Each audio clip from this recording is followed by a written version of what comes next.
হাজার ব্যাংক কিনেন তো ক্যাশ মনে থাকবে না? অবশ্যই ক্যাশ মনে না কেন? ক্যাশ মনে দেয় না না দেয়? ক্যাশ মনে দেয় না তোরা? দেয়। এই, আমি ওই আমার বাচ্চা আসলে বসার তো আমি আসলে গ্রামের বাড়ি।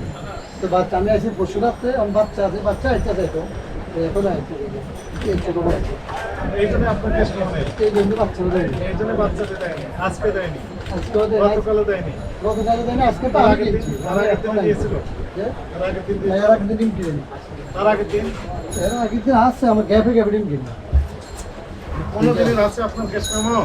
আসছে অবশ্য আগে পরে ক্যাশ মেমো আছে, কোথায় যেতে পারবেন না, এখান থেকে দেখাতে হবে।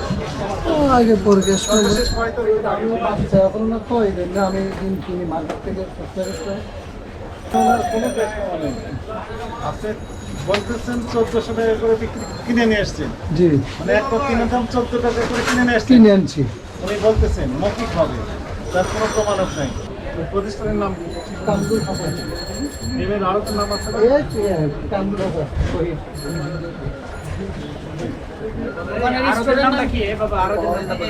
আর ওর নামে কামরুল হাসান, মেসের কামরুল হাসান।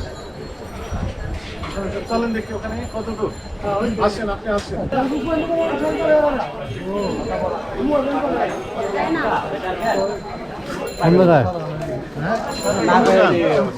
এই দোকান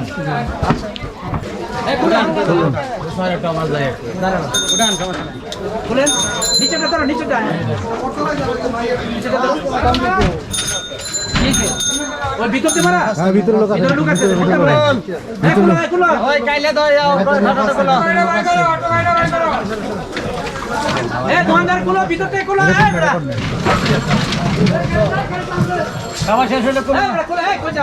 আচ্ছা আচ্ছা খুলে দেন, খুলে দেন।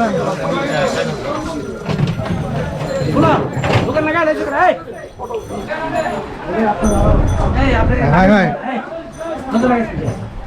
লাইটটা নেই, লাইটটা জ্বালান, লাইটটা জ্বালান, লাইট জ্বালাবেন। আমি দুইজন আপনি মনে আসেন। আসি না, উপরে কি আছে? এটা আছে গেলেন না স্লিপ দেয়নি, মানে ক্রয়ের ক্যাশ মনে হয় আপনার। মানে চাইছি নেলে বলতে যে দাম বেশি ওইলি নিতে নাইলে কার কাছ থেকে নিয়েছেন?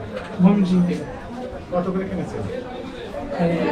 আব্বুর জিজ্ঞেস করছে বলছে যে 50 টাকা 50 টাকা কিনা 50 টাকা কিনে ক্যাশ মনে হয়। মেমো দেয়নি আমাদের, মেমো দেয়নি আপনাকে, সত্য কথা বলেন। সত্য কথা আপনি মেমো বললে দিতে হবে। আমি নাম্বার দিতে পারি, আপনি বললে যোগাযোগ করতে আপনার পারেন। নাম কি? আমার নাম কামরুল হাসান, আপনার বয়স কত? আমার বয়স হচ্ছে 18। 18 বছর ধরে চলছে, সমস্যা নেই। এখন শুনেন, ডিম ক্রয়ের ক্যাশ মেমো রাখতে হবে, এটা জানতেন কিনা? জানতাম মানে ওনারা এটা কি ক্যাশ মেমো দিয়েছেন? না ইনি মাত্র ডিমটা নিয়ে নিয়েছিল দিয়েছেন কিনা? না দিইনি। আপনি ক্রয়ের ক্যাশ মেমো নাই, বিক্রয়ের ক্যাশ মেমো দিচ্ছেন না। উনি এখন বলছেন বিক্রি করছেন কত করে? 1400 মানে একটা ডিমের দাম কত হয়? 14 টাকা। উনি বিক্রি করবেন 15 টাকা করে, তাহলে এই হচ্ছে অবস্থা। এখন তো সবাই দাম বেশি বিক্রি করতেছে, সবাই দাম বেশি দামে বিক্রি করতেছে, সবাই বেশি দামে বিক্রি করতেছে, সেটা তাল মিলে তো আমি বিক্রি করতেছি, বেশি দামে কিনতে হচ্ছে। মানে সবার সাথে তাল মিলে আপনি বেশি দামে বিক্রি করতেছেন। যে আপনি আমি ডিম খান না? বেশি হিসাবে খাওয়া পড়ে না। কম খান। একটা করে ডিমের দাম 15 টাকা করে হয়ে গেছে। সেটা তো আমাদের নিজের বিবেকও বাধা দেয়। বাধা দেয়? অবশ্যই বাধা যদি দিবে। বাধা দেয়, তাহলে কেন? স্যার, এখন আমরা তো বেশি দামে কিনতে হচ্ছে, আপনি বিক্রম প্রমাণক দেখান। দেয় না, বলতেছে যে নিলে নাও, না নিলে নাই। এখন তো একটা দোকানে খরচ আছে, এখন আমি যদি না ওই দোকান আনি, থেকে, ওই প্রতিষ্ঠান থেকে আগে ডিম কিনেছিলেন, হ্যাঁ আগে কিনে সে আগেকার ক্যাশ মেমো দেখান। চলে নেওয়াটা তো আর আমরা জোর করতে পারি না। আচ্ছা, তারা যদি না দেয় তাহলে ভোক্তা অধিদপ্তরে কমপ্লেইন দিতে পারবেন, জানাতে পারবেন যে মুখ প্রতিষ্ঠান দিচ্ছে না, আপনি জানিয়েছেন। না, সেটা আমি জানি না, জানালে একটা ব্যবস্থা হবে, অবশ্যই নয়। সেটা তো আমি জানি মামলা না। দিয়ে গেলে এখন সেখানে যোগাযোগ রাখতে হবে। 20,000 টাকা জরিমানা আরোপ করা হবে। আর আপনাকে তারা হলো 10,000 টাকা। একদিন গিয়ে দুবেন কিনবে মানুষ আমরা তো সামান্য দিন যাওয়ার পর এগুলো পাবলিক গ্রুপ দেওয়া বছর হচ্ছে। ওনাদের তো সমস্যা হয়েছে যে যেখান থেকে কিনেছেন ক্রয়ের ক্যাশ মেমো নাই, তাহলে উনি তো বেশি দামে কিনেছেন, তা তো আমারও কোনো রাখা নাই। আপনাদের বিক্রি করতেছেন, সব বিক্রির ক্ষেত্রেও না শুনুন। আমরা ভোক্তা যারা আছে তারা তো সুযোগ সুবিধা পাচ্ছে না, পাচ্ছে তো ওনারা আবার এই ভোক্তাদের উপরে চাপ করছে যে আমি 20,000 টাকা জরিমানা খাইছি, এটা কাটতে নিব, আপনার করতে নিব, আপনি 20,000 টাকা জরিমানা করছেন, জরিমানা তো বুঝে আমাদের উপরে করছে, আমাদের লাভ কি হচ্ছে? দিবে না ওনারা, একটু করে আবার এইগুলো আমাদের ভোক্তার উপরে করবে। আপনার কিন্তু আপনারা সাধারণ যারাই করছেন আমাদের ভালোর জন্য করছেন, আমাদের জন্য করছেন, কিন্তু এগুলো ইনস্ট্যান্ট থেকে বিক্রি করার চেষ্টা করছেন, এখানে আসেন উনি দেখে কোনো নিবেন। ডিম আছে, আপনার নিতে চাইলে নিতে পারবেন।